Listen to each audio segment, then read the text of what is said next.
Parodos, kurią atidarė klubas Paletė, lankytojai pamatė ir sužinojo daug įdomaus. Gėlių šokis. Taip vadinasi nauja Visagino dailininkų klubo Paletė paroda, atidaryta rugpjūčio 1 dieną Visagino kultūros centro salėje. Ši paroda – tradicinė Paletė dailininkų dovana miestui gimtadienio proga.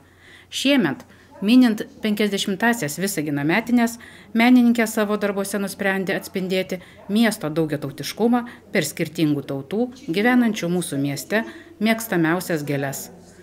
Parodos idėją žiūrovams pristatė klubo Paletė įkūrėja ir ilgametė vadovė Marija Ščerbakova. Lietuva tai šalis, kurioje šimtmečius kartu gyvena skirtingų tautybių žmonės, reikšmingai prisidedantis prie kultūrinio paveldo kūrimo ir saugojimo.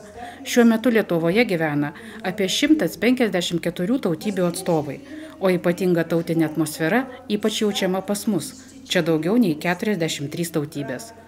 Tautinės mažumos praturtina visuomenę savo papročiais, gyvenimo būdų, kultūra. Tautos gėlė tai daugiau ne tik gražus šalies simbolis.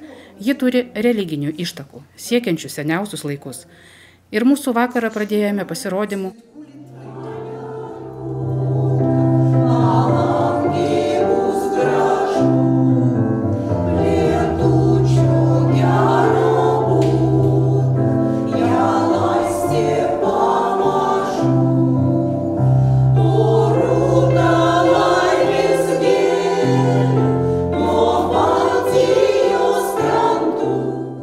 Labai daug merginų nešioja šį gražų vardą. Pagal paprotį, pirmąją vestuvių dieną nuotaka būtinai turėdavo pasipuošti rūtų vainikėliu. Pati gėlė atkeliavo iš Krymo ir Lietuvą pasiekė Vytauto didžiojo laikais. Marija papasakojo daug įdomaus apie gėles, kurios yra savotiški pasaulio šalių simboliai. Tačiau ypatingas dėmesys buvo skirtas toms gėlėms, kurios gerbiamos ten, iš kur kilę mūsų visaginiečiai. Pavyzdžiui, Tatarstane ypač vertinama tulpė ir šio žiedo šokį energingai atliko totorių kolektyvo narės.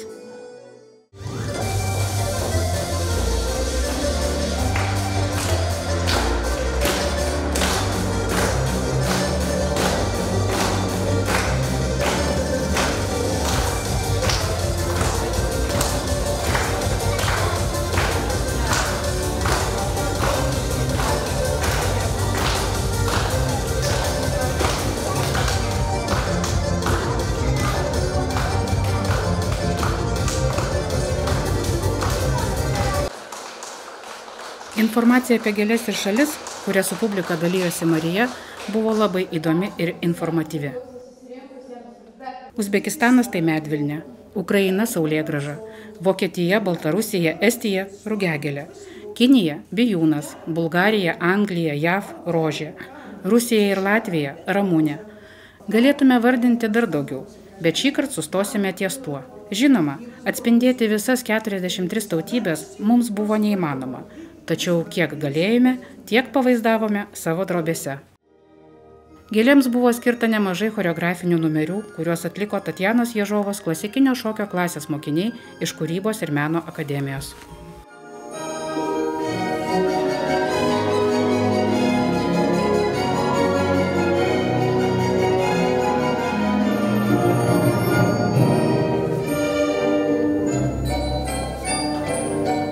Savo pasirodymu nudžiugino ir 3-ojo amžiaus universiteto šokėjai.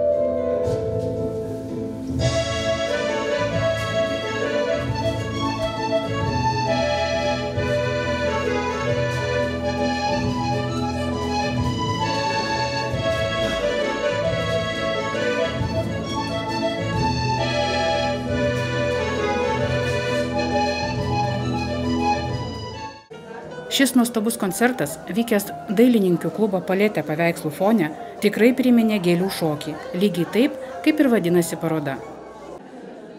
Parodos paveiksluose džiugina akį daugybė nuostabių moterų figūrų, besisukančių šokyje, susimąsčiusių ir įkvepiančių gėlių aromatą, ar vaikštinėjančių ramunėlių nusėtame lauke. Visi šie darbai sukurti klubo Paletė dailininkių, kurios jau gerai pažįstamos daugeliui visaginiečių. Tai Liudmila Rakitova, Svetlana Pugačiova, Natalija Pivovar, Olga Krachmalec, Liudmila Jaroslavceva, Jelena Melkova, Larisa Pasternak, Liubov Nevolina, Polina Kabajeva, Tatjana Panina ir kitos. Parodos atidarime menininkė sveikino kultūros ir savivaldybės atstovai, o taip pat ir 3-ojo amžiaus universiteto rektorė Asta Seliūnienė, kuri vakaro pabaigoje įteikė dailininkėms malonę ir kūrybai itin reikalingą dovaną. Tai pagrindas būsimiems kūrybiniams darbams. Ir labai tikimės, kad netrukus jie taps nuostabiais paveikslais, puikiais jūsų kūrybos vaisiais. Tad linkime jums sėkmės. Rekomenduojame aplankyti šią parodą, kuri eksponuojama Visagino kultūros centre iki rugpjūčio pabaigos. Praėjusį sekmadienį, rugpjūčio 3 dieną prie Baltojo ežero buvo kaip niekad gyva. Organizatorių ir teisėjų palapinės, skaitmeniniai ekranai, juostelėmis pažymėta trasa, dviračiai ir pripučiami plūdurai. Čia susirinko triatlono dalyviai, kurį organizavo Visagino automoto klubas. Jau keletą metų iš eilės šis klubas, padedamas Visagino savivaldybės, mūsų mieste rengia įspūdingus autoralius, kuriuose dalyvauja ekipažai iš Lietuvos, Lenkijos, Latvijos, Estijos ir Ukrainos. Pirmąjį Visagino triatloną prie Baltojo ežero ralio organizatoriai sėkmingai surengė prieš 2 metus. Šiemet jis sutapo su Visagino 50-mečiu. Malonus sutapimas čia yra su 50-mečiu, pati mintis tai kilus yra prieš 2 metus, kadangi mes ralį varžomės su automobiliais, tai norėjom padaryti tokią visiems autosporto atstovam fizinės ištvermės varžybas. Tai taip ir sugalvojom, graži vieta, Visaginas, graži gamta.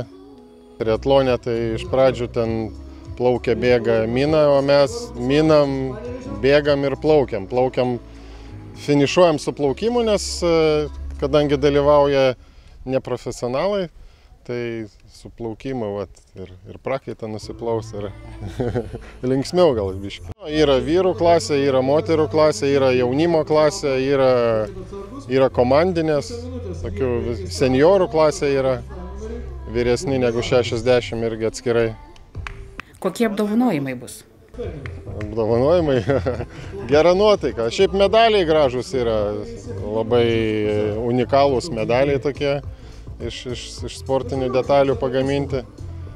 Ir viskas. Gera nuotaika, oras geras, jau gerai viskas.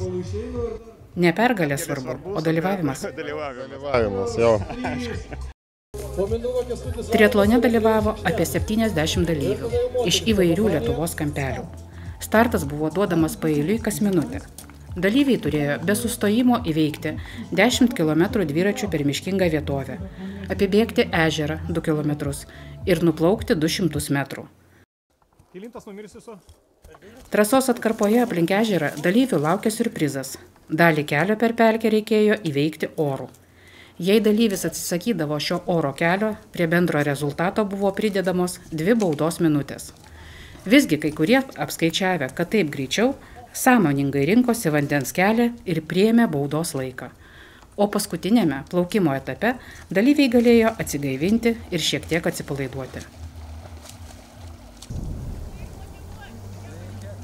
Vieniems svarbus rezultatas, kiti ruošiasi šioms varžyboms, o mums, sporto mėgėjams, tai buvo puikia proga išeiti į lauką, prisiminti sportą, pabūti kartu mūsų sporto bendruomenėje, tarp aktyvaus gyvenimo būdo entuziastų.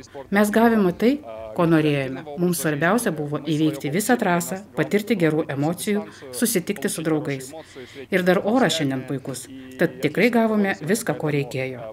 Mūsų principas – svarbiausia ne pergalė, o dalyvavimas. Kokia buvo sunkiausia trasos dalis? Tikriausiai visos savaip, nes rungtys gana specifinės. Nepavyko tinkamai pasiruošti varžyboms. Dviračių nesu važiavęs turbūt jau 3 metus. Šiandien teko išsitraukti iš rūsio, nuvalyti dulkes, pripūsti padangas.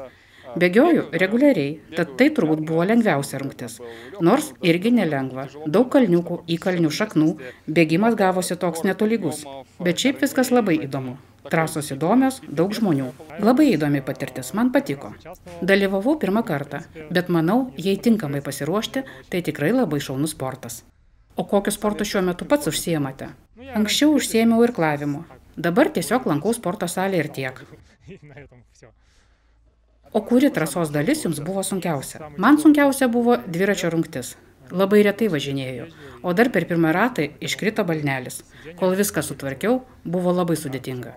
Dviratį ėmiau iš draugo, bet jis nebuvo pritaikytas man, todėl nebuvo labai patogu. O tas balnelis visai išmušė iš ritmo. Na, o bėgimas nebuvo problema, bet po dviračio vis tiek reikėjo šiek tiek apsiprasti su tempu. Po trumpo poilsio ir skanaus pietų pikniko gamtoje įvyko apdovanojimų ceremonija įvairiose kategorijose. Jauniausių dalyvių, vyriausių, komandinių po 2 dalyvius, vyrų ir moterų. Renginys buvo organizuotas padedant Visagino savivaldybei.